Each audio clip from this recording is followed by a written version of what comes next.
रात में पढ़ाई करना इतना आसान नहीं है, क्योंकि रात में ही हमें बहुत सारी डिस्ट्रैक्शंस को फेस करना पड़ता है।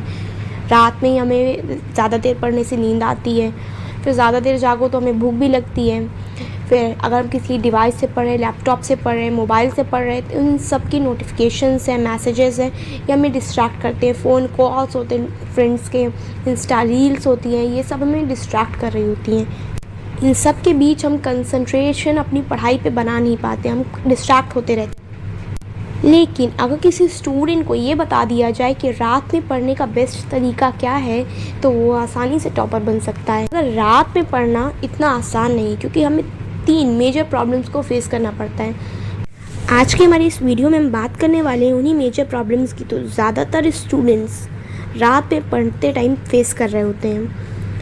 आज उन्हीं प्रॉब्लम्स के बारे में हम डिटेल में डिस्कस करेंगे और साथ ही उन्हीं प्रॉब्लम्स के सॉल्यूशंस पर भी बात करेंगे। तो वीडियो स्टार्ट करने से पहले जो लोग इस चैनल पे नए हैं, please like our video and subscribe our channel. ऐसा होता होगा ना कि जब तुम पढ़ने जाते हो रात में तो तुम्हें नींद आने लगती है। तुम सोचते हो कि यार मुझे रात में किताब खोलते ही नींद कैसे आ जाती है। रात में फ्रेंड से बात करते टाइम, रील चलाते टाइम तो नींद नहीं आती। तो इस प्रॉब्लम का एक बहुत ही आसान सा सॉल्यूशन है कि जब भी हम रात में पढ़ने जाएं तो हम एक ऐसी जगह चूज़ करें अपने पढ़ने के लिए जहाँ पे बहुत ज़्यादा ब्राइटनेस हो, मतलब कि वहाँ की लाइट बहुत ब्राइट हो। इससे तुम्हारे ब्रेन को ये सिग्नल जाएगा कि अभी रात हुई ही नहीं और तुम्हें नींद नहीं आएगी। और फिर भी कभी अगर तुम्हें पढ़ते पढ़ते नींद आ भी जाए तो तुम फिर कुछ इस तरह से पढ़ो कि तुम बोल बोल कर या फिर लिख लिख कर या फिर तुम टहलते टहलते पढ़ो, जिससे कि तुम्हारी बॉडी की कोई ना कोई मसल्स में मूवमेंट आ रहा हो। जब बॉडी की मसल्स में मूवमेंट आता है तो उसमें एनर्जी जनरेट होती है और एनर्जी जनरेट होने से उस बॉडी में वार्मनेस आती है, जिससे कि नींद आना कम हो जाता है।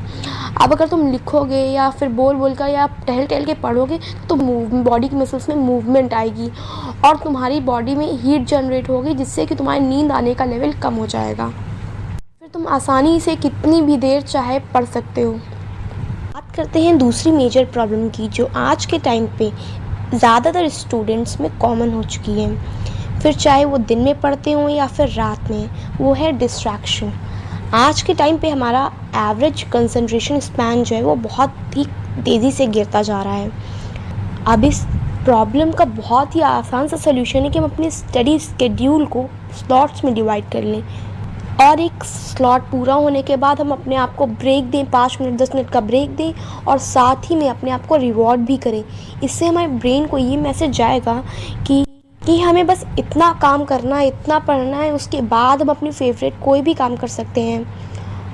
इससे हमारा ब्रेन उस फिक्स टाइम तक, उस पर्टिकुलर स्लॉट पीरियड तक वो आराम से कंसंट्रेट कर पाएगा, उसका कंसंट्रेशन लूज़ नहीं होगा। अब हमारी तीसरी मेजर प्रॉब्लम, जो कि डायरेक्टली या इनडायरेक्टली हमारे फिज़िकल हेल्थ और मेंटल हेल्थ दोनों पर अफेक्ट करती है, वो है रात को भूख लग जाना। जब हम रात में तुम्हें भूख लगती है, तुम क्या करते हो? किचन में जाकर कुछ अनहेल्दी सा चिप्स, कुरकुरे, मैगी, इस तरह कुछ ला के खा लेते हो। इससे होता क्या है कि तुम्हारी मेमोरी पावर जो होती है वो वीक हो जाती है और साथ ही हमारा जो फिज़िकल हेल्थ होता है वो भी ड्रेन हो जाता है। इसलिए हमें रात में खाना खाना ज़्यादातर अवॉइड करना चाहिए, या तो कुछ हमें हेल्दी सा खाना चाहिए जैसे स्प्राउट, फ्रूट्स, इस तरह, जिससे कि हमारी मेमोरी पावर और फिज़िकल हेल्थ दोनों पर इफ़ेक्ट ना करें। आज के लिए इतना ही, मिलते हैं हमारी नेक्स्ट वीडियो में कुछ इसी तरह के स्टडी इश्यूज़ के साथ। तब तक के लिए be motivated and keep studying.